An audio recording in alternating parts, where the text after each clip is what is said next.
ಬಂಗಾರ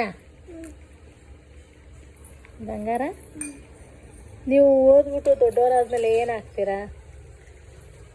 ಒಳ್ಳೆ ವ್ಯಕ್ತಿ ಆಗ್ತೀನಿ. ಒಳ್ಳೆ ವ್ಯಕ್ತಿ ಆಗ್ತೀರಾ? ಒಳ್ಳೆ ವ್ಯಕ್ತಿ ಆಗೋದಂದ್ರೆ ಏನು?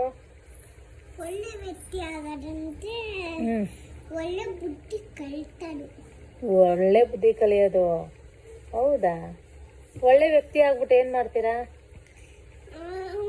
ಊಟ ಇಲ್ಲ ಅಂದವ್ರಿಗೆ ಊಟ ಕೊಡ್ತೀನಿ. ಊಟ ಇಲ್ಲ ಅಂದವ್ರಿಗೆ ಊಟ ಕೊಡ್ತೀರಾ? ಆಮೇಲೆ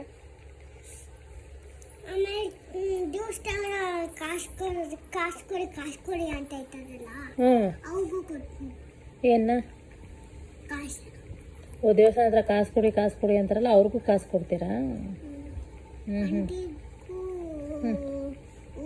ಊಟ ಇದಲ್ವಲ್ಲ, ಕಾಸು ಕೊಡ್ತೀನಿ. ಹೌದಾ?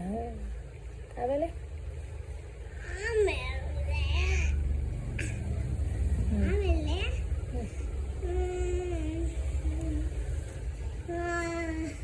ಇದು ಬಟ್ಲುಲೆಲ್ಲ ಹಿಡಿತಾ ಇರ್ತಾರಲ್ಲ ದೇವಸ್ಥಾನದಲ್ಲಿ, ಅವ್ರಿಗೂ ಕೊಡ್ತೀನಿ ಕಾಸು. ಅವ್ರಿಗೂ ತಿಂಡಿ ಕೊಡ್ತೀನಿ.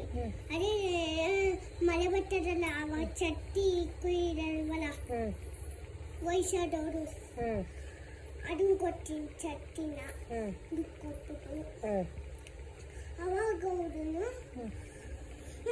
ಅವ್ರನ್ನ ನೋಡ್ಕೊತೀನಿ. ಯಾಕೆ ನೋಡ್ಕೊತೀನಿ? ಗೊತ್ತಿಲ್ಲ, ಯಾಕೆ? ವಯಸ್ಸಾದ್ರು ನೋಡ್ಕೊಳ್ಳಿಲ್ಲ ಅಂದರೆ ನಾವೇ ನೋಡ್ಕೋಬೇಕು ತಾನೆ. ಓ, ಹಂಗ. ಗುಡ್ ನನ್ನಮ್ಮ. ನಿಮ್ಮನ್ನು ನೋಡ್ಕೊತೀನಿ. ಥ್ಯಾಂಕ್ ಯು ಸೋ ಮಚ್ ಬಂಗಾರ.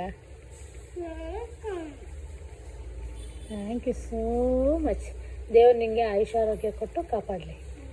ಸರಿ, ನಿಮಗೂ ದೇವರ ಆಶೀರ್ವಾದ ಕೊಟ್ಬಿಟ್ಟು ಕಾಪಾಡಲಿ. Thank you ಬಂಗನೆ.